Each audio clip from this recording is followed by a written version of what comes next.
Hello guys. So in this video we are going to start with data structure.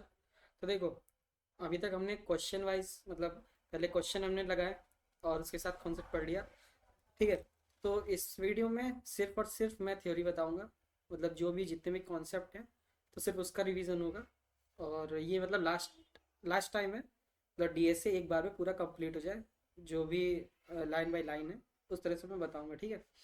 तो देखो, data structure क्या होता है, इसके जो नोट्स हैं वो डिस्क्रिप्शन में होंगे, तो उससे डाउनलोड कर लेना। डेटा स्ट्रक्चर क्या होता है, हमारा एक ऐसा डेटा, ठीक है, काफ़ी सारा मतलब मान लो डेटा है, तो उसको स्टोर करना, ऑर्गेनाइज करना, ठीक है, और उस पर ऑपरेशंस करना, इसी को हम लोग डेटा स्ट्रक्चर बोलते हैं। दो तरीके के डेटा स्ट्रक्चर होते हैं, ठीक है, दो टाइप्स होते हैं।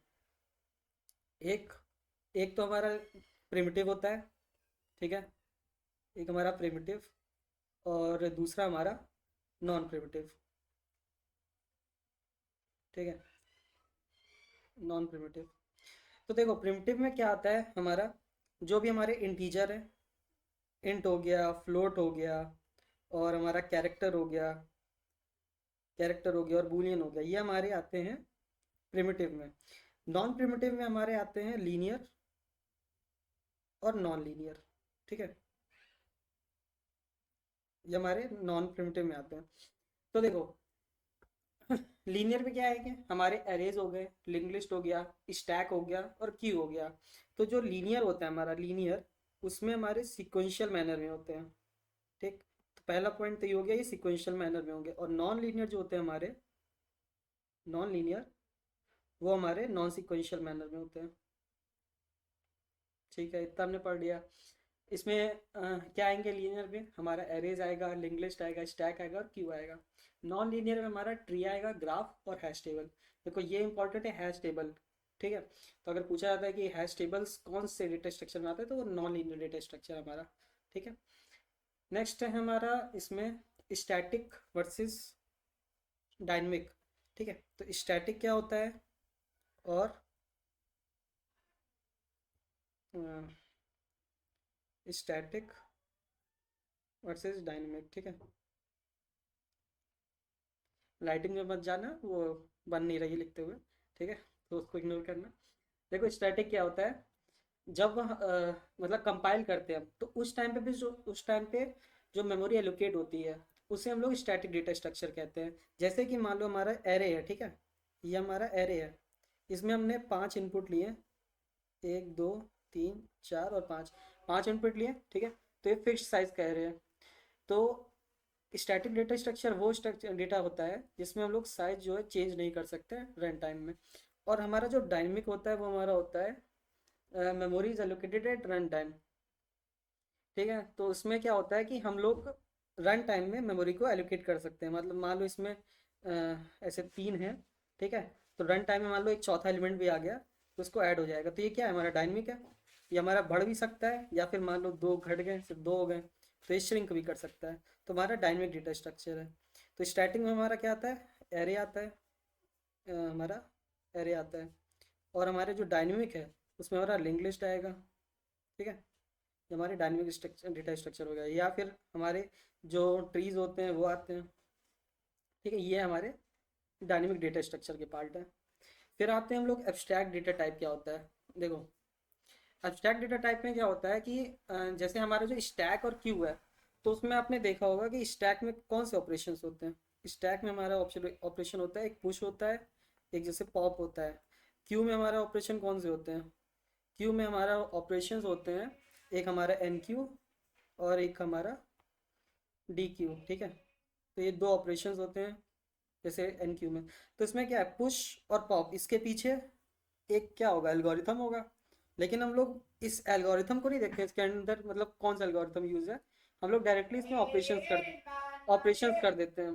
तो एब्स्ट्रैक्ट डेटा टाइप में यही चीज़ है कि हम लोग क्या करते हैं कि इम्प्लीमेंटेशन नहीं दिखाते हैं, और हम लोग सिर्फ और सिर्फ डायरेक्टली ऑपरेशंस कर देते हैं इनकी मदद से। तो पुश जैसे, तो इसमें एडीटी क्या हो जाएगा, एब्स्ट्रैक्ट डेटा टाइप। हमारे स्टैक और क्यू, ये दोनों ही हमारे क्या है, एब्स्ट्रैक्ट डेटा टाइप है। Without specifying the implementation detail we do operations. ठीक है, तो ये हमारे हो गए। एक लाइन और ये याद कर लेना कि एडिटेड एडिटेड जो है वो हमारी क्या है, what is to be done and data structures tells how is to be done. Asymptotic analysis में आते हैं, इसमें तीन तरह के जैसे मान लो होते हैं, होते तो वैसे पांच हैं बट तीन बहुत है। तो इसमें एक हमारा बिग ओ होता है, ठीक, ये हमारा बिग ओ हो गया, इसको इस तरह से दिखाएंगे, ठीक है, जैसे ओ एन हो गया। तो ये क्या होता है, हमारा वर्स्ट केस सिनेरियो होता है। एक हमारा ओमेगा होता है, ठीक है, इसमें क्या दिखाएंगे, इस तरह से ओमेगा एन दिखाते हैं, ये हमारा लो, इसमें बेस्ट केस दिखाते हैं, ठीक है, लोअर बाउंड होता है, ये हमारा सॉरी वेस्ट, ये हमारा वर्स्ट केस होता है, ये हमारा बेस्ट केस होता है, ठीक है। और थीटा नोटेशन, तो थीटा नोटेशन जो होता है वो हमारा क्या दिखाता है, एवरेज केस, ठीक है, तो हमारा एवरेज केस दिखाता है। एक स्मॉल ओ भी लग कर देते हैं, इसमें स्ट्रिक्टली अपर बाउंड हो जाता है, इसे बोलते हैं लिटल ओ, ठीक है, लिटल ओ नोटेशन। और एक होता है स्मॉल लिटल ओमेगा, इस तरह से, तो ये हमारा क्या हो जाता है, स्ट्रिक्ट अपर बाउंड होता है। सॉरी ये क्या था हमारा, हाँ ये अपर बाउंड था, स्ट्रिक्ट अपर बाउंड, ये हमारा लोअर बाउंड, ठीक। तो ये हो गया हमारा। फिर आते हैं टाइम कॉम्प्लेक्सिटी क्या होता है। देखो अगर पूछा जाए कि कौन सी कॉम्प्लेक्सिटी रन टाइम में, मतलब रन टाइम होता है, तो उसमें कौन कौन सी कॉम्प्लेक्सिटी से वो निकलता है, वो हमारा टाइम कॉम्प्लेक्सिटी होती है, ठीक है। तो इसमें क्या होगा कि कोई भी एल्गोरिथम को जितना टाइम लग रहा है, कोई एल्गोरिथम है मान लो, तो उसमें जितना टाइम लग रहा है तो उसी को बोलते हैं हम लोग टाइम कॉम्प्लेक्सिटी। ये हमारी ओवन की हो जाएगी, ये ओवन की हो सकती है, ओवन में क्या होता है, कांस्टेंट टाइम है ये, ठीक है, ये हमारा कांस्टेंट टाइम हो गया। ओ लॉग एन होगी, जैसे logarithmic time, O N linear time में। जैसे हमारी जो एरे होती है, ठीक है, तो एरे में जब हमको मान लो एलिमेंट देखना होता है, और एलिमेंट मान लो आखिरी में है, तो उसमें कौन सी कॉम्प्लेक्सिटी होगी, ओ वन हो जाती है। चलो वो बाद में पढ़ेंगे, अभी देखते हैं आगे स्पेस कॉम्प्लेक्सिटी क्या होता है। स्पेस कॉम्प्लेक्सिटी से कहते हैं जो भी अमाउंट ऑफ मेमोरी लगेगी किसी एल्गोरिथम को, जैसे किसी कोई एल्गो लिखा है, ठीक है, ये काफ़ी सारी लाइन का एल्गो लिखा है, तो उसमें जो स्पेस कॉम्प्लेक्सिटी यूज़ होगी, मान लो जैसे वेरिएबल जो यूज़ किया, ठीक है, वो एक स्पेस ले रहा है, तो इस तरह से जो कॉम्प्लेक्सिटी लेगा वो होती है हमारी स्पेस कॉम्प्लेक्सिटी। ओ वन अगर हो जाएगा तो कांस्टेंट स्पेस, ओ एन हो जाएगा तो linear space, O N square तो क्वाड्रेटिक, और ओ लॉग एन तो लॉगरिथमिक। ऑक्सिलरी स्पेस क्या होती है, जो भी एल्गो हमारा एक्स्ट्रा स्पेस लेता है, ठीक है, not including the space taken by the inputs, input को छोड़ के जो भी एक्स्ट्रा स्पेस लेगा उसे हम लोग ऑक्सिलरी स्पेस कहते हैं। एरे पे आते हैं, एरे क्या होता है, हमारा लीनियर डेटा स्ट्रक्चर होता है। अब हमने पढ़ा था ना, यहाँ पे एक लीनियर पढ़ा था और हमारा ये नॉन लीनियर था ना, नॉन लीनियर। तो ये हमारा पार्ट है पहला, एरे। एरे हम पढ़ेंगे, फिर हम लिंक लिस्ट पढ़ेंगे, फिर हम स्टैक पढ़ेंगे, और फिर हम क्यू पढ़ेंगे, ठीक है।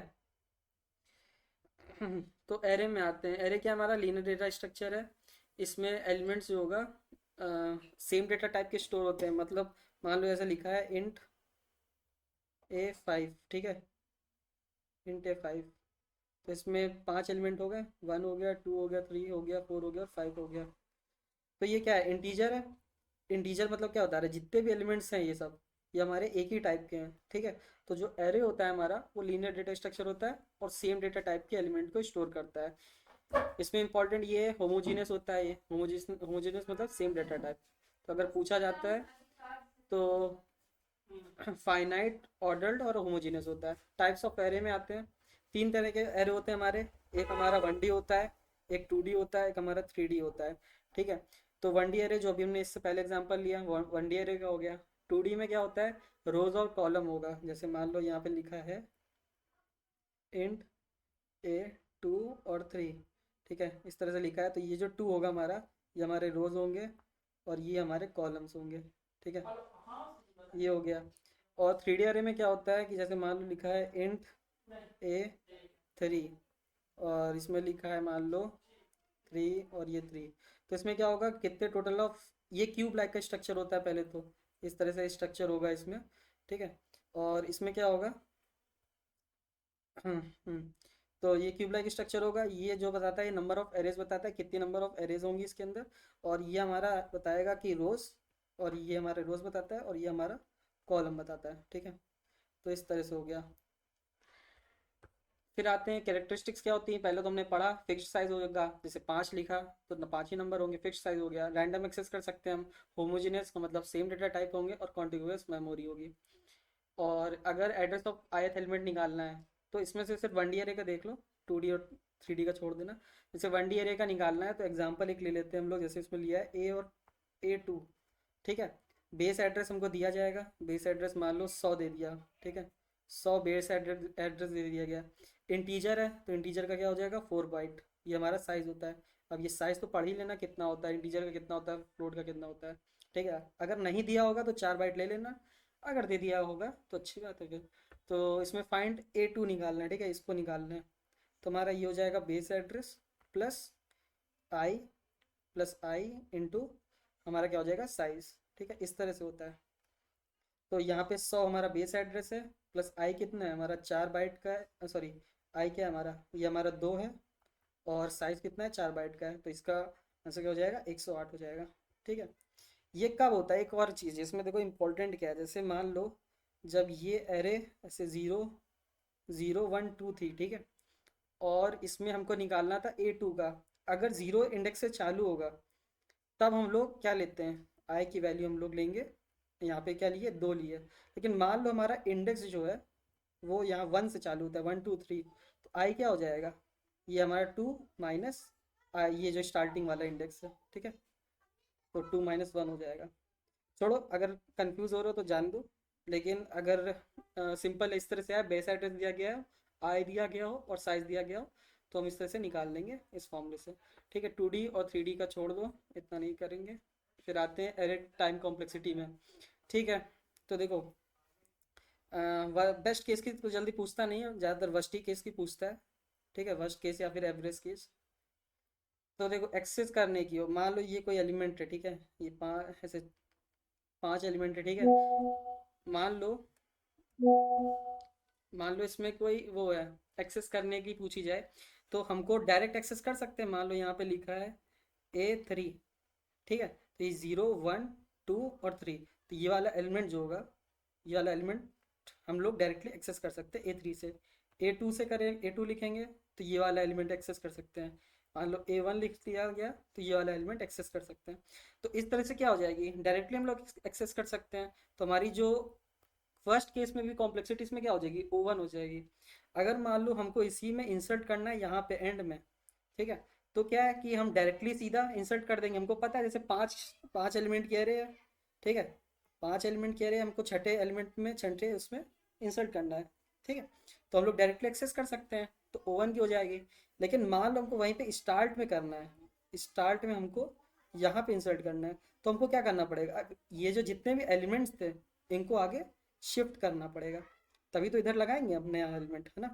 तो इस तरह से ये O1 की हो जाती कॉम्प्लेक्सिटी। डिलीट करना हो कोई एलिमेंट को, यहाँ पे आखिरी में डिलीट करना हो तो डायरेक्टली हम लोग डिलीट कर सकते हैं, क्योंकि ये आखिरी एलिमेंट है, हमको पता है कितने नंबर ऑफ एरेज हैं, डायरेक्टली डिलीट कर दिया।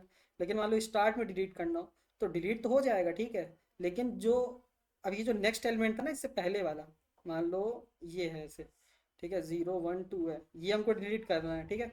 इसको डिलीट तो कर दिया, लेकिन 1 को अब इधर आना पड़ेगा ना, तो हम क्या करेंगे, शिफ्ट करेंगे, सारे एलिमेंट को आगे लाएंगे। पहले 1 इधर आ जाएगा, सेकंड वाला इधर आ जाएगा, जैसे फिर 3 है, 3 वाला यहाँ 2 की पोजीशन में आ जाएगा। इस तरह से हम लोग आगे शिफ्ट करते हैं। तो इसलिए इसकी भी कॉम्प्लेक्सिटी क्या होती है, स्टार्ट में n होती है। तो बस याद कर लो, एक्सेस करने की O1 हो जाएगी, एंड में इंसल्ट करना हो या फिर डिलीट करना हो तो सिंपल सी बात है O1, स्टार्ट में इंसल्ट करना हो या डिलीट करना हो तो O1 हो जाएगी। स्पेशल ऑपरेशन में हमेशा याद रखो कि जितने भी रिवर्स करना हो, किसी अरे को रोटेट करना हो, मिन या मैक्स फाइंड करना हो या डुप्लीकेट निकालना हो, तो हमेशा कॉम्प्लेक्सिटी क्या होती है, ON होती है, ठीक है। स्पेस कॉम्प्लेक्सिटीज की याद रख लो ON, तो खत्म हो गया हमारा इतना एरे का पार्ट। फिर आते हैं लिंक लिस्ट में। लिंक लिस्ट में क्या होता है, जैसे ये है एक, ये हमारा हेड हो गया, ये आगे का बताएगा, ये हमारा डेटा पार्ट हो गया, ठीक है, और ये हमारा ये जो पार्ट है वो हमारा नेक्स्ट का एड्रेस बताता है। तो इस तरह से लिंक लिस्ट बनती है, ठीक है। लिंक लिस्ट हमारा क्या था, एक डायनेमिक डेटा स्ट्रक्चर था, वो याद रखना। और इसमें 3 तरीके के टाइप्स में आते हैं हम लोग, ठीक है, टाइप्स में। तो पहला तो हमारा क्या हो जाएगा, सिंगली हो गया, सिंगली लिंक लिस्ट। इसमें देखो डायग्राम देख लो, इसमें क्या दिया गया है, हेड है हमारा, हेड पॉइंट कर रहा है पहले डेटा को, नेक्स्ट वाला जो पार्ट है वो अलग दूसरे वाले डेटा को पार्ट वो कर रहा है, पॉइंट आउट कर रहा है, ठीक है। तो एक हमारा सिंगली हो गया, एक हमारा क्या होगा, ये हमारा डबली हो गया। डबली में क्या करते हैं हम लोग, पहले हेड का जो ये प्रीवियस होगा वो इससे पहले वाला बताएगा एड्रेस, और जो नेक्स्ट होगा वो अगले एड्रेस का बताएगा। ठीक है, आखिरी में तो ये नल कर देगा। ठीक। तीसरा हमारा क्या होता है, सर्कुलर होता है। ठीक है, ये हमारा सर्कुलर हो गया। सर्कुलर में हम लोग क्या करते हैं, पहले जो आखिरी का एलिमेंट होगा, सबसे आखिरी वाला एड्रेस जो बताएगा वो सबसे पहले वाले के एड्रेस को बताएगा। तो इस तरह से ही ये चलता है, ये सर्कुलर लिंक लिस्ट है। इसमें अब डिसएडवांटेज जब पूछा जाता है, कल मैं पढ़ा रहा था उसमें लिखा हुआ था कि इसमें डिसएडवांटेज क्या है, तो इसमें क्या होता है कि इन्फिनाइट लूप में ये फंस सकता है। ठीक है, तो ये हमारे इसका डिसएडवांटेज है सर्कुलर लिंक लिस्ट का। ये हमने पढ़ लिया। और एक और होती है सर्कुलर डबल लिंक लिस्ट होती है। ठीक है, उसको जाने दो। फिर आते हैं कैरेक्टरिस्टिक्स में। ये हमारा डायनेमिक साइज होता है, ये हमको पता है कि बढ़ भी सकता है इसको या कम भी कर सकते हैं। इंसर्शन और डिलीशन के लिए ये अच्छा होता है। ठीक है, और एक और चीज़ इसमें इंपॉर्टेंट ये है कि जो हमारा मर्ज सॉल्ट होता है उसमें हम लोग लिंक लिस्ट से ही करते हैं। ठीक है, तो ये याद रख लेना, ये इंपॉर्टेंट है। फिर आते हैं, ये कोई भी इसमें नो रैंडम एक्सेस हो सकता है। ठीक है, मेमोरी यूसेज इसमें ज़्यादा होती है, ये थोड़ा सा इसका डिसएडवांटेज है। एक्स्ट्रा मेमोरी लगता है, क्यों, पॉइंटर को रखने के लिए, स्टोर करने के लिए। ठीक है, अब देखो एक कंपैरिजन में आते हैं। अच्छा चलो पहले कॉम्प्लेक्सिटी पढ़ लेते हैं, सिंगली की पढ़ लेते हैं बस। एक्सेस करना सीधी बात है, मान लो ये एक हमारी लिंक लिस्ट है। ठीक है, इस तरह से, और हमको ये वाला एलिमेंट चाहिए, ये वाला। ठीक है, ये वाला एलिमेंट चाहिए। तो इसमें क्या है, एरे की तरह तो नहीं है कि हमने ए करके 3 लिख दिया तो तीस इस वाले एलिमेंट में, मतलब 2 लिख दिया इस वाले एलिमेंट में पहुंच गया, तो इस तरह से नहीं होता है। इसमें क्या होता है, एक्सेस करने के लिए, सर्च या फिर सर्च करने के लिए हमको एक एक करके ट्रैवल करना होता है। तो जितनी बार ट्रैवल करेंगे तो कितनी हो गई कॉम्प्लेक्सिटी, ओ एन की हो गई। ठीक है, हेड में इंसर्ट करना हो, यहाँ पे डायरेक्ट हेड पे इंसर्ट करना हो तो हमको हेड का पता रहता है। ठीक है, तो हेड की क्या हो जाएगी कॉम्प्लेक्सिटी, ओ एन हो जाएगी। ठीक। अगर मान लो हेड से डिलीट करना हो तो भी हमारी ओवन हो जाती है, मतलब एक्सेस करना हो मान लो सिर्फ। ठीक है, तो हमारी कॉम्प्लेक्सिटी क्या हो जाएगी, ये हमारी ओ एन हो जाएगी। अगर हमको इंसल्ट करना हो, कहाँ पे इंसर्ट करना हो या डिलीट करना हो, कहाँ पे, स्टार्ट पे। ठीक है, स्टार्ट पे करना हो तो हमारी कॉम्प्लेक्सिटी हो जाएगी ओ वन। अगर मान लो डिलीट करना हो, ठीक है, डिलीट करना हो और या फिर इंसल्ट करना हो टेल से, टेल मतलब आखिरी से, तो हमको पूरा ट्रैवर्स करना पड़ता है, इसलिए ओ एन हो जाएगी इसकी कॉम्प्लेक्सिटी। ठीक है, स्पेस कॉम्प्लेक्सिटी इसकी भी ओ एन होती है, एरे की भी ओ एन होती है। अब देखो स्पेशल ऑपरेशंस में आते हैं, हमारा रिवर्स करना हो उसको, लिंक लिस्ट को, या मिडल फाइंड करना हो, डिलीट करना हो लूप को, मर्ज लिस्ट करना हो या सॉर्ट लिस्ट करना हो। ठीक है, तो देखो रिवर्स लिस्ट, फाइंड मिडल और डिटेक्ट लूप में ओ एन हो जाएगी, इसको छोड़ दो। हाँ, अब एक चीज़ याद रखो, जो मर्ज सॉल्ट होता है वही मैंने बताया, उसमें लिंक लिस्ट का यूज़ होगा। तो इसमें जो कॉम्प्लेक्सिटी होती है एन लॉग एन होती है। अब देखो याद करना तो पड़ेगा ही कॉम्प्लेक्सिटी। अगर देखो मैंने किस तरह से याद किया है, जैसे मर्ज सॉल्ट पूछा जाए तो मर्ज कर रहा है, तो जैसे ये एन हो गया, लॉग एन हो गया, दो चीज़ है मान लो, तो इसको मर्ज कर दिया गया। ठीक है, अब एन याद रखो, लॉग एन याद कर लो, और ये बोल दो मर्ज भाई, मर्ज सॉल्ट है ना, ओ एन लॉग एन, जिस तरह से याद कर सकते हो, अपने अपनी ट्रिक्स देख लेना। फिर आते हैं कंपैरिजन में। कंपैरिजन, हाँ ये थोड़ा सा इंपॉर्टेंट है। इस क्यों इंपॉर्टेंट है, क्योंकि इस तरह से तुम्हें याद रहेगा कि कौन सही बेटर है अरेज और लिंक लिस्ट में। जैसे मान लो हमको ये हमारा एरे मान लो, ये हमारा लिंक लिस्ट है। ठीक है, तो इसमें क्या है, जैसे एक्सेस करना होता है तो एक्सेस में क्या है, हम डायरेक्ट कर सकते हैं एक्सेस, तो ओवन हो जाती है। लिंक लिस्ट में क्या है, हमको एक एक करके जाना पड़ता है, तो ओवन हो जाता है। तो इसमें विनर कौन हुआ, ओवन हो गया, मतलब कि एक्सेस करना ईजी होता है एरे में। अगर मान लो स्टार्ट में इंसल्ट करना हो तो हमको क्या करना पड़ता है, एरे में खिसकाना पड़ता है, सारे एलिमेंट आगे करने पड़ते हैं इंसल्ट करने पे। और लिंक लिस्ट में तो इंसल्ट आराम से हो जाता है हेड पे, तो जीता कौन, लिंक लिस्ट जीता। डिलीट या फिर एंड में इंसल्ट करना हो तो एरे जो होता है हमारा एंड में ओवन लेता है, मतलब आखिरी में एलिमेंट इंसल्ट कर दिया, और लिंक लिस्ट में हमारा ओवन ही लेता है। दोनों ही मतलब टाई हो जाता है इसमें। और डिलीट का तुमको पता है, डिलीट में भी सिमिलर चीज़ है। डिलीट में क्या करते हैं, हमको मान लो डिलीट करना हो तो आगे खिसकाने पड़ते हैं फिर चीज़ें, तो ओवन हो जाता है, इसमें हमारा ओवन हो जाता है। और मेमोरी इसमें क्या होती है, स्टैटिक होती है, मतलब कि फिक्स्ड मेमोरी होती है इसमें। ठीक है, और ये हमारी डायनेमिक मेमोरी होती है। तो ये हो गया हमारा, मतलब कि ग्रो भी कर सकती है, श्रिंक भी कर सकती है। ये हमारा कंपैरिजन था सिंपल सा। स्किप लिस्ट में क्या होता है, छोड़ दो वैसे इसको, एरे प्लस लिंक लिस्ट दोनों कि ही इसके पास एबिलिटी होती है, एक तरह का कह सकते हैं। ये लेवल वाइज ब्रेक हो जाता है, जाने दो इसको। तो बट इसका इतना याद रखना कि प्रोबेबिलिस्टिक डेटा स्ट्रक्चर है जो कि कंबाइन करता है दोनों ही benefits of arrays and linked list को, ठीक है। ये स्किप लिस्ट बोलते हैं। अब आते हैं स्टैक में, ठीक है। अभी तक हम क्या पढ़ रहे थे? लिए कौन सा?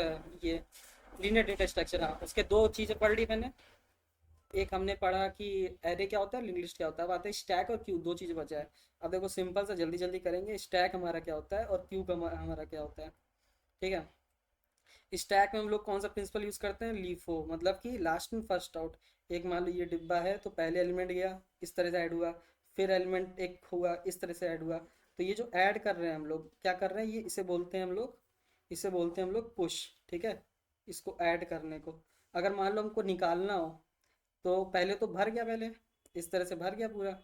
अब हमको निकालना हो तो पहले एलिमेंट कौन सा निकलेगा? ये वाला एलिमेंट निकलेगा। तो इस तरह से निकाला तो ये क्या हो जाएगा? हमारा पॉप हो जाएगा। तो स्टैक में दो ऑपरेशन होते हैं, अभी हमने पढ़ा था ऊपर, पुश और पॉप। पुश का मतलब ऐसे इंसर्ट करना, और पॉप करना मतलब निकालना, ठीक है। क्यू में आते हैं। क्यू में क्या होता है? एक फर्स्ट इन फर्स्ट आउट, मतलब कि F I F O FIFO principle होता है। जैसे मान लो ये एक एलिमेंट है, ठीक है। तो हम लोग क्या करेंगे? रियर से इंसल्ट करते रहेंगे। ये हमारा रियर है, मतलब बैक। कल मैंने शायद कंफ्यूज हो गया था मैं, तो गलत बोल दिया था। तो यहाँ पे रियर हो गया, ये हमारा फ्रंट हो गया, ठीक है। तो रियर से हम लोग इंसल्ट इंसल्ट करते हैं एंड से, ठीक है। और फ्रंट से हम लोग निकालते रहते हैं, ठीक है। तो जैसे मान लो कोई रेलवे लाइन जो होती है, जैसे बुकिंग करने जाते हैं तो लोग क्या होते हैं, यहाँ पे खड़े होते हैं। पहले मान लो जैसे 5 लोग खड़े हैं, फिर कोई बंदा आएगा तो कौन सा आएगा? पीछे से तो आएगा, यहाँ पे खड़े होगा। ऐसा तो नहीं है कोई मंत्री है तो इधर खड़ा कर दिया, नहीं, ऐसा नहीं है। 4 लोग खड़े हैं तो फिर पीछे वो आया, तो पहला जो था, पहले वाला, पहले उसका काम होगा, फिर उसका काम होगा, इस तरह से होगा। तो ये जो ऑपरेशन है इस तरह से, यहाँ पे रियर पे क्या हो रहा है? इंसर्ट हो रहा है। तो ये हमारा एन की हो जाएगा, ठीक है। और यहाँ पे फ्रंट से हमारा क्या हो रहा है? निकल रहा है बाहर। तो इसलिए ये क्या हो जाएगा? हमारा डी क्यू हो जाएगा। तो ये हमारा क्यू है, स्टैक और क्यू दोनों खत्म हो गए। अब देखो, एक जो इम्पोर्टेंट चीज़ ये है कि स्टैक, अगर मान लो ये जैसे स्टैक है, ठीक है। ये स्टैक पूरा फुल है, ठीक। अगर इंसल्ट किया जाता है, एलिमेंट तो पहले से ही फुल है, ठीक है, सारे एलिमेंट पहले से फुल है, तब भी इंसल्ट किया जाता है, तो ये कौन सी कंडीशन हो जाएगी? ओवरफ्लो। मतलब एक मान लो कंटेनर है, उसमें पानी भरा हुआ है, और पानी डालेंगे क्या होगा भाई? पानी तो भरे बाहर ही निकलेगा ना, तो ओवरफ्लो हो गया। और मान लो जैसे कोई चीज़ है, अब वो कुछ खाली है, यहाँ पे कुछ नहीं है, लेकिन तब भी कुछ निकालने को बोल रहा है, तो कुछ तो है नहीं, ऊपर से फिर से निकालने को क्या बोल रहा है, तो क्या हो जाएगा? हमारा अंडरफ्लो हो गया, ठीक है। इसको बोलते हैं अंडरफ्लो। ये हो गया हमारा, तो ये याद रखना। और फिर आते हैं नेक्स्ट, कॉम्प्लेक्सिटी देख लो। इसकी तो पढ़ लेना कॉम्प्लेक्सिटी, ठीक है। स्पेस कॉम्प्लेक्सिटी तो ओ एन होगी। देखो एरे, लिंक्ड लिस्ट और स्टैक, अभी तक हमने स्पेस कॉम्प्लेक्सिटी जो पढ़ी वो ओ एन पढ़ी है, तो ये तो सिंपल से याद ही हो जाएगा। और हाँ, इसकी कॉम्प्लेक्सिटी देख लेना। पुश करने की ओवन हो जाएगी, पॉप पॉप करने की कॉम्प्लेक्सिटी ओवन हो जाएगी, पीक करने की ओवन हो जाएगी। और जैसे मान लो ये एलिमेंट है, ठीक है, इससे एलिमेंट है कई सारे। इसे मान लो ये वाला एलिमेंट चेक करना है, तो देखो हमको एक एक करके देखना पड़ता है ना। तो इसलिए कॉम्प्लेक्सिटी इसमें सर्च करने की क्या हो जाएगी? स्टैक में ओ एन हो जाएगी। ये है। और इसको याद करना पड़ेगा हमको, तो कर लेना भाई। और मिनिमम मैक्स पूछा जाए तो भी हमको सारे एलिमेंट सर्च करने पड़ते, तो ओ एन हो जाती है। कहाँ काम आएंगे? हमने जो पोस्टफिक्स एक्सप्रेशन पढ़े थे उसको वैलिडेट करने के काम आता है ये। अंडो रेडो पे फंक्शनैलिटी के काम आता है, ठीक है। ये हमारे एप्लीकेशंस हो गए। फिर आते हैं क्यू में। क्यू हमने पढ़ लिया है, एन क्यू और डी क्यू, ठीक है। अब वही चीज़ है, अगर मान लो क्यू फुल है, ये हमारी एक क्यू है, और पहले से ही इसमें सारे एलिमेंट फुल हैं, ठीक है। ऐसे सारे एलिमेंट मतलब फुल हैं, फिर से और डालते हैं तो क्या हो जाएगा? क्यू ओवरफ्लो कर जाएगी। और अगर हमको मतलब कि क्या करना है, अगर मान लो एम टी है क्यू ये, और फिर से इसमें निकालना है, तो सीधी बात है, इसमें क्या हो जाएगा? ये हमारा ऑपरेशन हो जाएगा अंडरफ्लो का, ठीक है। इसमें भी कॉम्प्लेक्सिटी देख लेना। इंसर्ट करने की हमारी ओवन होती है, वर्स्ट केस में भी डी क्यू की भी ओवन होती है। ये हमारा हो गया। और नेक्स्ट आते हैं एप्लीकेशंस में। ठीक है। एप्लीकेशन क्या है, काम किस लिए आता है? पहले तो एक हमारा जॉब शेड्यूलिंग के काम आता है, ये इंपॉर्टेंट है हमारा, ओएस में भी पूछा जा सकता है। जॉब शेड्यूलिंग के काम आता है। प्रिंट क्यू, हाँ, प्रिंट मैनेजमेंट के काम आता है। नेटवर्क बफर के काम आता है। जो बैंक में एटीएम ट्रांजैक्शन होते हैं उसमें किस तरह से होता है, पहले एक ट्रांजैक्शन होगा जो सबसे पहले आया, फिर हो जाएगा, उसके बाद नेक्स्ट होगा, इस तरह से ये क्या है, क्यू वहाँ पे लगेगा। ये हो गया हमारे। उसके बाद आते हैं टाइप्स में। टाइप्स क्या होता है, एक पहला हमारा सिंपल क्यू होता है, ठीक है, ये हमारा सिंपल क्यू हो गया। सिंपल क्यू जो अभी तक हमने पढ़ा था, इंसर्शन कहाँ से करेंगे, इंसर्शन हम करेंगे रियर से, यहाँ से, और डिलीशन हम लोग यहाँ से करेंगे। दूसरा है हमारा सर्कुलर क्यू, ठीक है, सर्कुलर क्यू होता है हमारा, इसको ही हम लोग रिंग बफर बोलते हैं, ठीक है, रिंग बफर बोलते हैं। इस तरह से सर्कुलर क्यू होता है, ठीक है। ये सर्कुलर क्यू हो गया हमारा। तीसरा हमारा क्या हो गया, बस दो ही है, हाँ, प्रायोरिटी क्यू होता है। तो ये हमारा तीसरा हमारा हो गया प्रायोरिटी क्यू। तो इसमें क्या होता है, ये प्रायोरिटी बेस्ड में जितने भी होंगे क्यू में, प्रायोरिटी बेस्ड में काम होगा। अगर मान लो प्रायोरिटी सेम हो जाती है दो एलिमेंट की, तो क्या होगा, हम लोग फीफो फीफो प्रिंसिपल लगाते हैं इस पे, मतलब कि जो पहले आया होगा हम उसको यूज़ करेंगे, ठीक है। ये हमारा प्रायोरिटी क्यू हो गया। और कोई क्यू, बस खत्म, इतना ही, ठीक है। अब देखो इसमें इम्पॉर्टेंट चीज, ठीक है, जैसे कि पूछा जाता है कि फुल क्यू, ये हमारा क्या है, फुल क्यू है, ठीक है। इसकी कंडीशन क्या है चेक करने की, तो फुल क्यू है, ठीक है। अब इस तरह से याद रख सकते हो, जैसे कि मान लो फुल में मतलब पूरा भरा हुआ है क्यू, ऐसे पूरा भरा हुआ है क्यू है, ठीक है। हम लोग इंसल्ट कहाँ से करते हैं, रियर से कर सकते हैं, करते हैं। और हमको फुल क्यू चेक करना है, तो क्या करेंगे हम, रियर में, अरे यार एक सेकेंड, हाँ, रियर में, रियर प्लस वन मॉडुलस, ठीक है, कैपेसिटी, ये जो होती है ये हमारी किसके इक्वल होती है, फ्रंट के, ठीक है। ये कंडीशन है हमारी चेक करने की, फुल क्यू। कैसे याद रखोगे, इस तरह से कि एक पहले तो क्यू फुल है, चेक और इंसर्ट कहाँ करेंगे हम, रियर से, तो पहले रियर आ जाएगा, रियर प्लस वन आ जाएगा, इतना याद रखो। वरना बाकी तो एमसीक्यू में तो होगा ही, पूरा दिया ही गया होगा। ये हो गया हमारी फुल क्यू करने चेक करने की। अगर एम क्यू चेक करना है तो हमारा सिंपल सा फ्रंट इक्वल्स टू रियर, ठीक है, ये हम चेक करते हैं एम क्यू का। एप्लीकेशन में पढ़ लिया, प्रायोरिटी क्यू पढ़ लिया हमने। हाँ, प्रायोरिटी क्यू, देखो अब प्रायोरिटी क्यू में एक चीज़ इंपॉर्टेंट है, जो है हमारा हीप। ये जो हमारा हीप होता है उसमें प्रायोरिटी क्यू लगता है, ठीक है, प्रायोरिटी क्यू। और जो अभी हमने इससे ऊपर पढ़ा था, जैसे मर्ज सॉल्ट होता है, ठीक है, मर्ज सॉल्ट, उसमें क्या लगता है हमारा, ये हमारा लिंक लिस्ट लगता है, ठीक है, ये लिंक लिस्ट लगता है। फिर आते हैं हम लोग नेक्स्ट में, इंसर्शन हो गया, डिलीशन हो गया, ठीक है। अब देखो प्रायोरिटी क्यू की एप्लीकेशन क्या है, जैसे डिजिस्टार शॉर्टेस्ट पाथ एल्गोरिथम होता है, उसमें क्या होता है, उसमें यूज़ होता है। एक हमारा प्रिंस एल्गोरिथम होता है, उसमें क्यू का यूज़ होगा। हफमैन कोडिंग में यूज़ होगा, हीप सॉल्ट में क्यू का यूज़ होगा, ओएस में यूज़ होगा, ठीक है। तो इस तरह से यूज़ होता है। फिर आते हैं हम लोग हीप में। हीप क्या है, एक हमारा ट्री बेस्ड डेटा स्ट्रक्चर है, ठीक। तो पहले तो देखो, हमने अभी तक क्या पढ़ा, हमने लीनियर पढ़ लिया है, लीनियर डेटा स्ट्रक्चर। लीनियर में हमने पढ़ा एक एरे, एक लिंक लिस्ट, ठीक है, लिंक लिस्ट हो गया, और एक हमने पढ़ा स्टैक, और एक हमने पढ़ा क्यू, ठीक है, ये हमने पढ़ लिया। अब हम पढ़ेंगे नॉन लीनियर के पार्ट, ठीक है, नॉन लीनियर। इसमें हम क्या पढ़ेंगे, पहला तो ट्री, दूसरा हमारा दूसरा क्या होता है हमारा ग्राफ, ठीक है, और तीसरा हमारे हैश टेबल्स, ठीक है, ये होते हैं हैश टेबल्स, ठीक है। तो हीप क्या होता है, एक पहले तो ट्री बेस्ड डेटा स्ट्रक्चर है।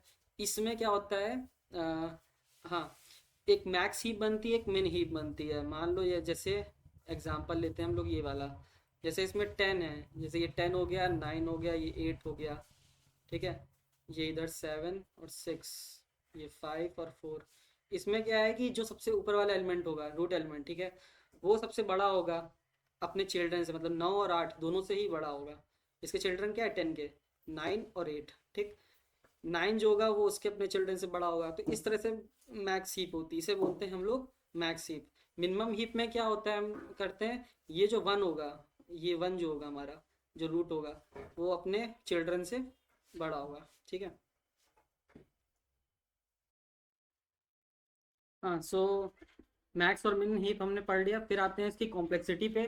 तो जो हीप की कॉम्प्लेक्सिटी होती है वो होती है हमारी ओ ऑफ लॉग एन। ये किसकी होती है, इंसर्शन या फिर डिलीशन करना हमको, तो ये कॉम्प्लेक्सिटी हो जाएगी ओ लॉग एन हो जाएगी, ठीक है। ये हो गया हमारा। और जो प्रायोरिटी की होते हैं, मतलब जो हीप होता है उसमें कौन सा यूज़ करेंगे हम लोग, प्रायोरिटी क्यू का यूज़ करते हैं हम, ठीक। इतना पढ़ लिया। फिर आते हैं हम लोग ट्री में। ट्री क्या है हमारा, अब हमने जितने भी थे लीनियर वो पढ़ लिए, लीनियर डेटा स्ट्रक्चर। हम नॉन लीनियर पढ़ेंगे। ट्री हमारा क्या है, पहला पॉइंट ये हमारा नॉन लीनियर है, ठीक है, ये हमारा नॉन लीनियर है। दूसरा पॉइंट क्या है, ये हमारा हायरार्किकल होता है, ठीक है, हायरार्किकल डेटा स्ट्रक्चर होता है। अब देखो ट्री का डायग्राम ये है, ठीक। इसमें जैसे मान लो ये है 1, ये हमारा 2, ये हमारा 4 हो गया, ये 5, ये 6, ये 7 और ये हमारा 8 हो गया, ठीक है, ये हमारा 3 हो गया। तो ये जो है ये हमारी क्या है, ये हमारी रूट नोड है, ठीक है, ये रूट है, ये जिसमें कोई चाइल्ड नहीं होता। जैसे इसमें आगे तो कुछ लगा नहीं है, ठीक है। तो ये जितने भी ये हो गया, ये हो गया, ये हो गया, जिसमें चाइल्ड नोड ना हो उसको हम क्या बोलते हैं, लीफ नोड्स बोलते हैं। जैसे 8 हो गया, इसमें 7 हो गया, 8, 6 हो गया, 4 हो गया, ये हमारे लीफ नोड्स हो गए। इंटरनल नोड्स कौन सी होती हैं, जो नॉन लीफ नोड्स होती है। जैसे टू के पास चाइल्ड है ना, जैसे 4 है, 5 है, 5 के पास चाइल्ड है, जैसे ये 3 चाइल्ड है इसके पास। तो ये जो है हमारी, इसे क्या बोलते हैं, इसे हम लोग बोलते हैं इंटरनल नोड्स, ठीक है, इसे बोलते हैं हम लोग इंटरनल नोड्स, ठीक है। अब आते हैं हम लोग, पाथ क्या होता है, जैसे ये पॉइंट यहाँ से यहाँ जाना है हमको, ठीक, यहाँ से यहाँ इससे इस यहाँ तक जाना है। तो ये हमारा क्या है, ये एक पाथ है, तो इसे पाथ बोलेंगे, ठीक है। इतना हो गया। तो ये हमने पढ़ लिया। फिर आते हैं हम लोग, हाइट क्या होती है। अगर बोला जाए कि हाइट निकाल लो नोड की, ट्री की मतलब, तो ये मान लो था हमारा।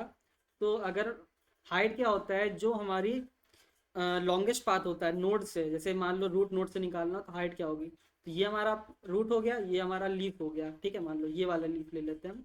तो ये जो होगा हमारा, तो ये होती है हमारी हाइट।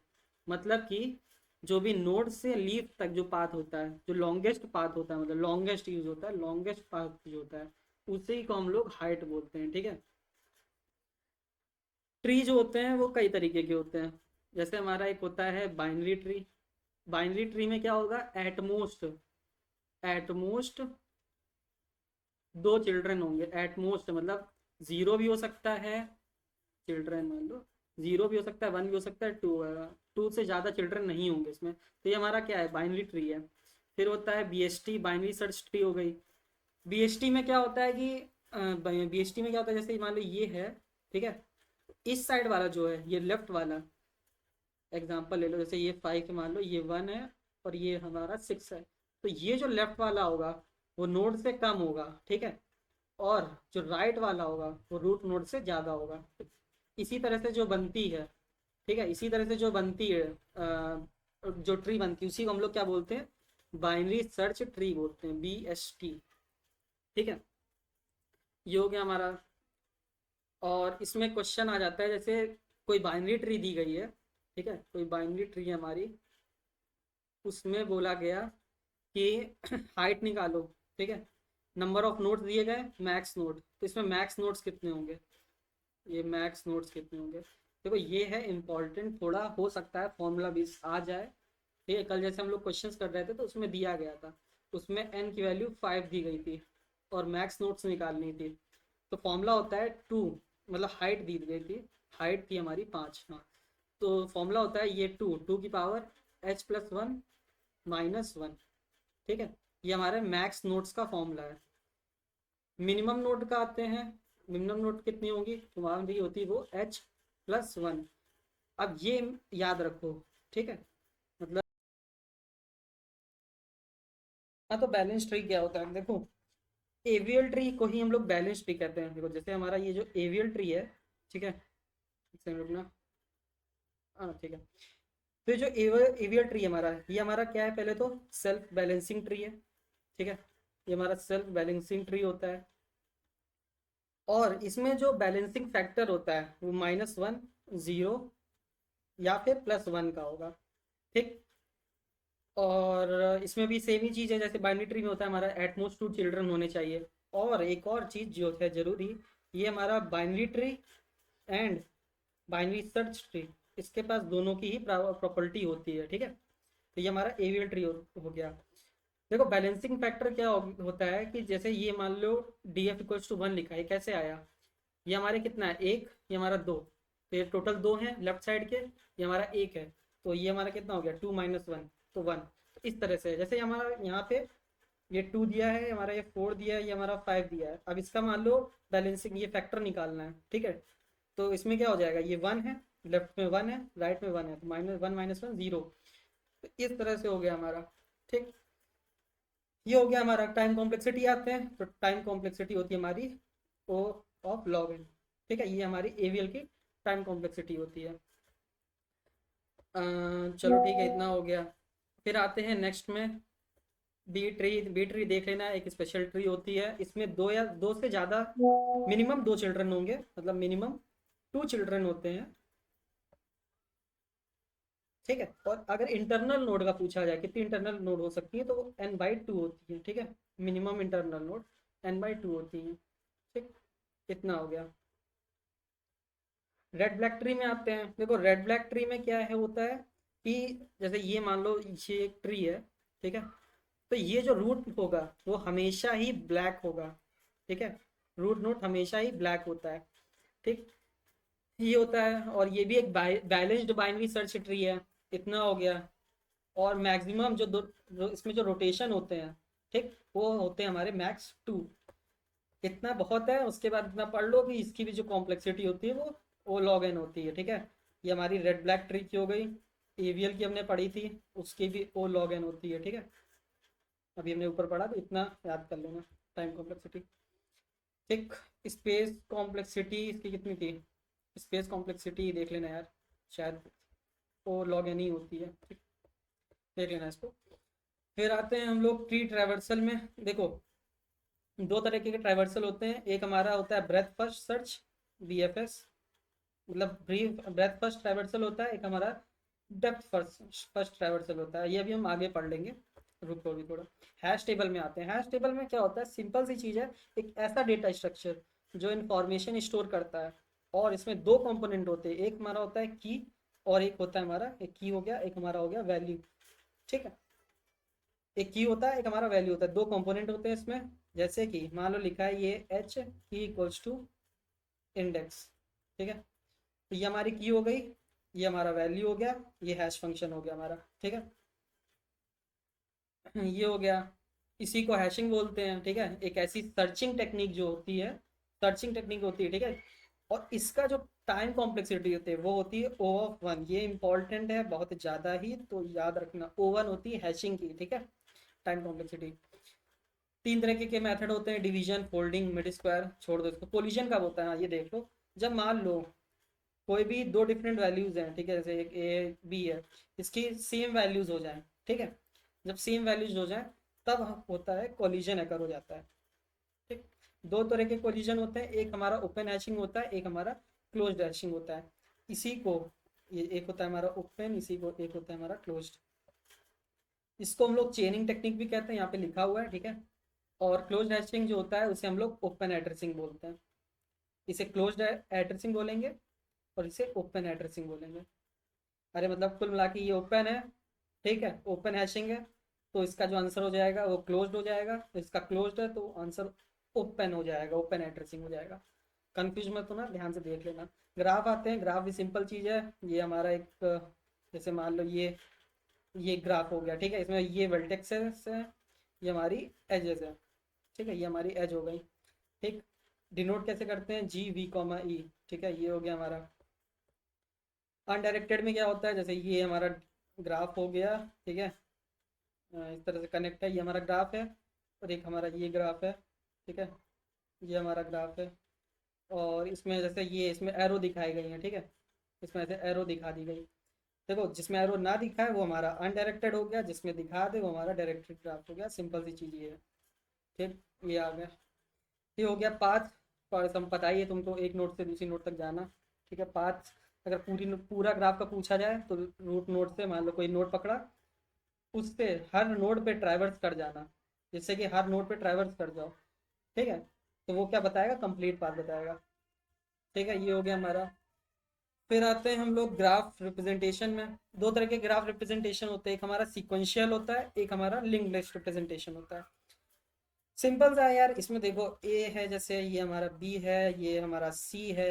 ठीक, अब इसका हमको निकालना है। देखो सिक्वेंशियल क्या होता है, एडजेंसी मैट्रिक्स बनाता है। ठीक, और लिंक्ड लिस्ट हमारा एडजेंसी लिस्ट बनाएगा। इतना तो सिंपल सी चीज है। अब एडजेंसी मैट्रिक्स बनती कैसे है, ये हमारा ग्राफ है। ठीक, यहाँ पे ए बी सी लिखा, ये हमने ए बी सी लिखा, इस तरह से लिख दिया। ठीक है, अब देखो ए से ए जा रहा है, ए से ए जा रहा है, कोई लूप तो है नहीं, तो ये जीरो हो जाएगा। ए से बी जा रहा है भाई, तो वन हो जाएगा। ए से सी जा रहा है तो जा रहा है, वन हो जाएगा। बी से क्या ए जा रहा है, बिल्कुल जा रहा है, तो ये हमारा वन हो जाएगा। ये क्योंकि अनडायरेक्टेड है। अगर मान लो डायरेक्टेड होता, ठीक है, डायरेक्टेड में ऐसे लिखा होता है ए बी सी, ठीक है, और एरो मान लो दे दिया जाता है ऐसे करके, तो अगर फिर पूछा जाता है बी से क्या ए जा रहा है, तो इसका आंसर क्या होता है, जीरो। मतलब कि यहाँ पे जीरो लिखते हैं, यहाँ पे हम लोग जीरो लिखते हैं, समझ रहे हो ना। तो ये हो गया हमारा। चलो ठीक है, इतना हो गया। फिर आते हैं बी से क्या बी जा रहा है, कोई लूप लगा नहीं इसमें, तो जीरो जाएगा। बी से सी नहीं जा रहा है तो जीरो हो गया। सी से ए जा रहा है, बिल्कुल जा रहा है, तो वन। सी से बी नहीं जा रहा है, सी से सी क्या लूप है, नहीं है, जीरो होगा। इस तरह से हमारी मैट्रिक्स बनती है ये। ठीक है, इसी एडजेंसी मैट्रिक्स कहते हैं। लिस्ट क्या होता है, एडजेंसी लिस्ट जो बना था ना उसी में। देखो एक बार समझ जाओगे यार, जैसे इसमें देखो, ये हमारा ए से बी जा रहा है, ए से बी जा रहा है, ठीक है। फिर हमारा बी से डी जा रहा है, इसको पकड़ लिया मान लो, इस वाले को। अब डी के बाद तो कहीं जा नहीं रहा है, ठीक है, तो यहाँ पे क्रॉस हो गया। ठीक, इस तरह से बनता है। अब देखो इम्पोर्टेंट जो है, ट्री और ग्राफ में सर्चिंग को या फिर ट्रैवर्सिंग को ही हम लोग बोलते हैं। इसी के दो तरीके होते हैं, एक हमारा ब्रेथ फर्स्ट सर्च होता है, एक हमारा डीएफएस होता है, depth first search. BSF VFS में क्या होता है, देखो अब इसको याद रख लो निमोनिक से। जैसे यहाँ पे बी लिखा है, तो यहाँ पे आ जाएगा क्यू, तो क्यू हो गया। ठीक है, और डी एस से, डी से एस जाएगा, एक तरह का याद कर सकते हो निमोनिक डेटा स्ट्रक्चर। ठीक है, तो डी से एस, तो ये हमारा स्टैग हो गया। भाई मैं तो इसी तरह से याद रखता हूँ, सबका अपना अपना तरीका है याद करने का। ठीक है, इसमें क्या होता है, लेवल बाय लेवल होता है। ठीक, और ये जो होता है हमारा, ये होता है हमारा ये डेप्थ से होता है। ठीक है, हम डेप्थ पकड़ेंगे। अब एग्जांपल देखो बीएफएस का। ठीक है, जैसे मान लो ये हमारा ए है, बी है, सी है, ये हमारा डी है, और ये हमारा ई है। ये लेवल पहली लेवल है, ये दूसरी लेवल है, तीसरी लेवल है। तो बीएफएस में क्या होता है, लेवल बाय लेवल होता है। तो पहले ए गया, फिर बी और सी, बी और सी गया, फिर डी और ई। तो इस तरह से बीएफएस होता है। अब डीएफएस में आते हैं, जैसे ये ए है हमारा, ये हमारा बी और सी है, और ये हमारा डी है हो गया, ये हमारा ई हो गया। तो इसमें क्या करेगा, पहले डेप्थ डेप्थ हो जाएगा इस तरह से। पहले ए गया, फिर बी गया, फिर डी गया, फिर ये हमारा ई हो गया। अब इस लेवल पे है ना, तो ई हो गया, फिर हमारा ये बचा हुआ सी हो गया। तो इस तरह से हम डीएफएस करते हैं, डेप्थ फर्स्ट सर्च करते हैं। इतना था इम्पोर्टेंट। और स्पैनिंग ट्री क्या होता है, जैसे कोई ग्राफ है ना, तो उसमें उसका जो कोई सब ग्राफ, एक ग्राफ का सब ग्राफ, जैसे ये मान लो एक ग्राफ है यार, एक ग्राफ है मान लो, ठीक है, ये ग्राफ है, ठीक है, इसका ही कोई सब ग्राफ जिसमें सारे नोड को वो एक बार ट्रैवर्स कर ले, एक बार विजिट कर ले, मतलब ट्रैवर्सल कर ले, तो उसी को हम लोग बोलते हैं। जैसे ये मान लो, तो ये क्या है, चारों में चला गया, चारों वर्टेक्स में ट्रैवर्स कर गया ना एक एक बार, इसी को हम बोलते हैं सब ग्राफ। ठीक है, स्पैनिंग ट्री। ठीक है, ये हो गया हमारा। मिनिमम स्पैनिंग ट्री क्या होती है, जिसमें सबसे कम ज़्यादा कम कॉस्ट लगे, तो इसको पढ़ लेना। स्पैनिंग ट्री ये देखो, जैसे चार तरीके की, ये स्पैनिंग ट्री है, और ये हमारी एक दो तीन, ये तीन इसकी स्पैनिंग ट्री बन गई। ठीक है, एक एग्जांपल, हाँ ये चीज़, जैसे मान लो n इक्वल्स टू 5 है, जो हमारे वेल्टेक्स हैं, वो जैसे मान लो इसमें कितने हैं, एक दो तीन चार पाँच, हाँ पाँच हैं, तो इसमें एजेस कितनी हो जाएंगी, तो एजेस हो जाएंगी हमारी n-1, मतलब कि 4 हो जाएंगी। ठीक है, एमएसटी क्या होता है, मिनिमम स्पैनिंग ट्री। इसमें क्या होता है, जैसे एक ग्राफ दिया जाता है, तो उसमें हम लोग वेट भी देते हैं। ठीक है, वेट जैसे 5 हो गया, ये हमारा 6 हो गया, ये हमारा 3 हो गया, ये हमारा 2 हो गया। ये एक वेटेड ग्राफ है। तो मिनिमम स्पैनिंग ट्री ये होता है कि इस तरह से ग्राफ को बनाना, ऐसा ऐसा सब ग्राफ पकड़ना जिसमें सबसे ज़्यादा कम कॉस्ट लगे। अब देखो इस एग्जांपल में, जैसे मान लो ये बी से ए गया, ए से सी गया, सी से डी गया। 5 6 3 कितना हो गया, 6 5 11, 11 3 14। यहाँ पे 14 हो गया सम इसका। एक ये स्पैनिंग ट्री बन गई, एक इस तरह से स्पैनिंग ट्री बन गई, एक इस तरह से बन गई, एक इस तरह से बन गई, ठीक है। अब तीनों का हम लोग कॉस्ट निकाल लिया, ठीक है। तीनों का, चारों का सॉरी, कॉस्ट निकाल लो। तो इसमें सबसे ज़्यादा सम किसका आ रहा है, स्टैन वाले का आ रहा है। तो यही क्या होगी, सबसे बेस्ट स्पैनिंग ट्री होगी जिसमें कॉस्ट भी कम है हमारी, ठीक है। और सारे वर्टेक्स में ट्रैवर्स भी हो पा रहा है। ये हमारा मिनिमम स्पैनिंग ट्री होता है। दो तरीके के होते हैं, एक हमारा प्रिम्स होता है, ठीक है, एक हमारा क्रुस्कल होता है, ठीक है। ये हो गया। चलो ठीक है, इतना पढ़ लिया हमने। फिर आगे आते हैं हम लोग। हाँ, प्रिम्स में क्या होता है देखो। जैसे मान लो ये एक एग्जांपल है, ठीक है। अब इसमें मान लो एक नोट पकड़ लो बी को। एग्जांपल से देख लेते हैं। मान लो यही एग्जांपल है, ये हमारा है बी, ठीक है। ये डी हो गया, ये हमारा सी हो गया, ये हमारा ए हो गया, ये हमारा ई हो गया, ठीक है। इस तरह से दिया गया है। ये 10 है, ये 3 है, ये 6 है, ये 2 है, ये 1 है, और ये 4 है, ठीक है। इस तरह से दिया गया। तो इसमें से पहले एक वर्टेक्स को कोई चूज कर लो। जैसे मान लो हमने बी को चूज कर लिया, ठीक है। अब देखो बी कहाँ से कहाँ तक जा सकता है। एक हमारा सी की तरफ जा सकता है, एक हमारा डी की तरफ जा सकता है, और तो कहीं जा नहीं सकता है। अब उसकी कॉस्ट देखेंगे। इसकी कॉस्ट हमारी 4 है, इसकी हमारी 10 है। तो बेस्ट कौन सा हुआ, जो कम कॉस्ट है। तो मतलब हमारा ये 4 वाला, ठीक है। तो हम क्या गए, बी से डी गए, ठीक है।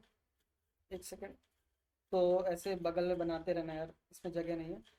जैसे बी से हम लोग पहले डी चले गए, ठीक है। कितनी कॉस्ट लगी, 4 कॉस्ट लगी। कॉस्ट हम अगल बगल में लिख लेते हैं, 4 कॉस्ट लगी। अब देखो डी से हम दो पे जा, सी पे जा सकते हैं, ई पे जा सकते हैं। यहाँ पे 2 कॉस्ट लग रही है, यहाँ पे 1 कॉस्ट लग रही है। बेस्ट कौन सा है, ये डी से ई वाला, ठीक है। एक कॉस्ट लिया, कहाँ से कहाँ गए, ई पे गए, ठीक है। अब देखो ई से हम कहाँ जा सकते हैं, सिर्फ सी पे जा सकते हैं, जिसकी कॉस्ट क्या है, 6 है। तो यहाँ पे +6 हो गया, ठीक है। ई से हम लोग सी पे चले गए, ठीक। अब सी से हम लोग कहाँ जा सकते हैं, सिर्फ एक ही जगह जा सकते हैं, ए पे, है ना। तो इसकी 3 कॉस्ट हो गई। तो यहाँ पे ए पे चलेगा। अब देखो हमने सारी नोड को विजिट कर लिया, तो यही हमारी क्या हो जाएगी, मिनिमम स्पैनिंग ट्री हो जाएगी। और इसका कॉस्ट क्या हो जाएगा, एक सेकेंड, हाँ, इसका कॉस्ट क्या हो जाएगा हमारा, 4 + 1, 4 5 6 5 11, 11 3 14। तो इसकी कॉस्ट हो जाएगी हमारी 14, ठीक है। तो इस तरह से हम लोग ट्रिम्स का यूज करते हैं। क्रुस्कल में हमारा क्या होता है, देखो ये हमारा एग्जांपल है। क्रुस्कल भी सिंपल सा है। इसमें जितने भी वेट हैं, ठीक है, पहले उसको लिख लो और इन सारे वेट को सॉल्ट कर लो। ऐसे यहाँ पे मान लो एक पहले है, ठीक है। ये हमारा एक है, फिर हमारा ये जो 2 है, फिर 2 आ जाएगा, फिर 3 आ जाएगा, फिर इस तरह से आ जाएगा, ठीक है। तो देखो इसको सॉल्टेड ऑर्डर में कर लिया। फिर उसके बाद क्या बनाते हैं हम लोग, डायग्राम बनाते हैं, ठीक। ए से बी गए, ठीक है, ए से बी गए, तो 1 कॉस्ट लगी। अब क्या करेंगे हम लोग, यहाँ पे डी और ई लिखेंगे, डी से ई, तो इसमें 2 कॉस्ट गई। फिर बी से सी जाना है, तो बी से हमने सी कनेक्ट कर दिया, तो 3 कॉस्ट गई। फिर सी से डी गए, तो 4 कॉस्ट बन गई, ठीक है। अब देखो मान लो ए से ई कर देंगे, तो ये एक तरह का क्लोज्ड वो बन जाएगा, क्लोज ग्राफ बन जाएगा। और याद रखना हमको कभी क्लोज ग्राफ नहीं बनाना होता है, ठीक। तो इतने में हमने सारे नोड को ट्रैवर्स कर लिया। तो इसी, और कॉस्ट भी सबसे कम पड़ गई। तो यही है हमारा क्रुस्कल, ठीक। और इसकी जो कॉम्प्लेक्सिटी, यहाँ प्रिम्स और क्रुस्कल दोनों की ही जो कॉम्प्लेक्सिटी होती है वो हमारी क्या होती है, वो ई लॉग वी होती है, या फिर ओ ऑफ वी लॉग वी होती है। तो ये हमारी कॉम्प्लेक्सिटीज होती हैं, ठीक है, टाइम कॉम्प्लेक्सिटी होती है। इतना हो गया। सर्चिंग सॉल्टिंग में आते हैं। सर्चिंग में पता है 2 तरह की सर्चिंग होती है हमारी, एक लीनियर होती है, एक बाइनरी होती है। लीनियर में ऐसे होता है, मान लो, ठीक है, ऐसे लिखा है 12 13 14, ये 15, ठीक है। तो अगर मान लो हमको इसमें 14 मतलब a = 14 14 फाइंड करना है, तो पहले हम इसमें देखेंगे, फिर इसमें, फिर इसमें, फिर इसमें। तो फिर इसमें तो कॉम्प्लेक्सिटी क्या हो जाएगी, ON हो जाएगी, ठीक है। बाइनरी में क्या करते हैं, जैसे मान लो ये है, ये मान लो, ठीक है। इसमें सबसे पहले क्या करेंगे, ये से मान लो 5 एलिमेंट का है, तो सबसे पहले मिड का फाइंड करेंगे। ये 12 13 14 15 16, ठीक है। मिड एलिमेंट फाइंड करेंगे, ठीक। और पहले क्वेश्चन को तो पूछा जाएगा ना कि हमको 15, मान लो 15 सर्च करना है, कि सर्च मतलब 15 सर्च करना है कि है या नहीं है। तो सबसे पहले क्या करेंगे हम लोग, मिड एलिमेंट फाइंड करेंगे, उससे फिर कंपेयर करेंगे कि 14 क्या 15 से बड़ा है छोटा है। तो यहाँ पे क्या है, छोटा है, तो हम क्या करेंगे, इस साइड वाले को ले लेंगे, इस वाले को। तो बचा हुआ क्या हुआ, 15 और 16, बस इतना ही सब बचा। अब इसमें चेक कर लेंगे, देखो पहले में हमको मिल जाएगा 15, है ना, तो बाइनरी सर्च हो गया। तो इसलिए इसकी कॉम्प्लेक्सिटी जो होती है वो लॉग एन हो जाती है। अब एक और बात, ओ एन अच्छा है या ओ लॉग एन अच्छा है, तो इतना तो पता होना ही चाहिए भाई। तो इसमें क्या अच्छा है, तो हमारा ये जो ओ लॉग एन है वो हमारा ज़्यादा अच्छा है, ठीक है, कम टाइम ले रहा है। स्पेस कॉम्प्लेक्सिटी दोनों की ओवन होती है। अब आते हैं सॉल्टिंग में। सॉल्टिंग में ज़्यादा मत याद रखो, बस डायरेक्ट ये याद रखो, टाइम कॉम्प्लेक्सिटी। देखो ऐसे बी आई एस करके आ सकते हो, बबल, इंसर्शन और सिलेक्शन, इनकी कॉम्प्लेक्सिटी क्या होती है, ओ एन स्क्वायर होती है, ठीक है, time complexity. Space complexity O one होती है, ठीक। बाकी का क्या होगा बच्चा, एम क्यू एच, मर्ज, क्विक और हीप, इसकी कॉम्प्लेक्सिटी क्या होगी, ओ एन लॉग एन होगी। बस एक इसमें एक्सेप्शन ये है, जो हमारा क्विक सॉल्ट होता है उसकी वर्स्ट केस की कॉम्प्लेक्सिटी जो होती है वो ओ एन स्क्वायर होती है, ठीक है। तो ये याद रखना। ये हो गया हमारा स्पेस कॉम्प्लेक्सिटी, याद कर लेना, ठीक है। स्पेस कॉम्प्लेक्सिटीज की अलग है, जैसे मर्ज की एन होती है, ओ एन होती है, इसकी लॉग एन होती है, और हीप जो होता है ओ वन होती है। एक और हाँ चीज़ जो बताना भूल गया था, जैसे जो हैशिंग होती है, ठीक है, उसकी जो कॉम्प्लेक्सिटी होती है वो हमारी ओ वन होती है, ठीक है, टाइम कॉम्प्लेक्सिटी, ये इंपॉर्टेंट है, तो याद रखना। इतना हो गया। रेडिक्स में आते हैं। रेडिक्स कल मैंने बताया था वैसे शायद, तो डायरेक्ट बता देता हूँ। कॉम्प्लेक्सिटी जो होती है इसकी एन प्लस के होती है, ठीक है, time complexity, sorry space complexity होती है। और ओ एन जो होती है वो हमारी ओ एन के, ये हमारी टाइम कॉम्प्लेक्सिटी होती है, ठीक है। इतना हो गया। काउंटिंग और बकेट भी देख लेना, एन प्लस के ही होती है। तो इतना खत्म करते हैं। तो बस इतना ही था। इसमें क्वेश्चन है लीनियर डेटा स्ट्रक्चर कौन सा है, इसमें ट्री, ग्राफ, एरे या हैश टेबल में। तुमने पढ़ा था इसमें एरे जो हमारा वो लीनियर डेटा स्ट्रक्चर होता है, ठीक है। ये हो गया हमारा। कोई भी कॉम्प्लेक्सिटी क्या होती है, एरे को, एरे के एलिमेंट को एक्सेस करने की। तो हमें पता है कि डायरेक्ट हम एक्सेस कर सकते हैं, तो ओवन हो जाएगी। रिकर्शन किस में इंप्लीमेंट किया जाता है, तो याद रखना ये हमारा स्टैक जो होता है वो रिकर्शन यूज करता है, ठीक है, स्टैक को यूज करता है। ये हो गया हमारा। इस तरह से क्वेश्चन दिए गए हैं, 20 क्वेश्चन है, तो देख लेना। पीडीएफ का जो लिंक है वो डिस्क्रिप्शन में होगा। तो भाई पहली बार आए हो तो यार सब्सक्राइब कर देना चैनल, वरना कोई बात नहीं, ठीक है, देखा जाएगा। और बाकी जो ऊप्स होगा और जो बचा हुआ वेब एप्लीकेशन डेवलपमेंट है वो आज मैं करा दूंगा, मतलब शाम तक, लाइव लाइव आके। और तो ठीक है, बस इतना ही था। थैंक्स।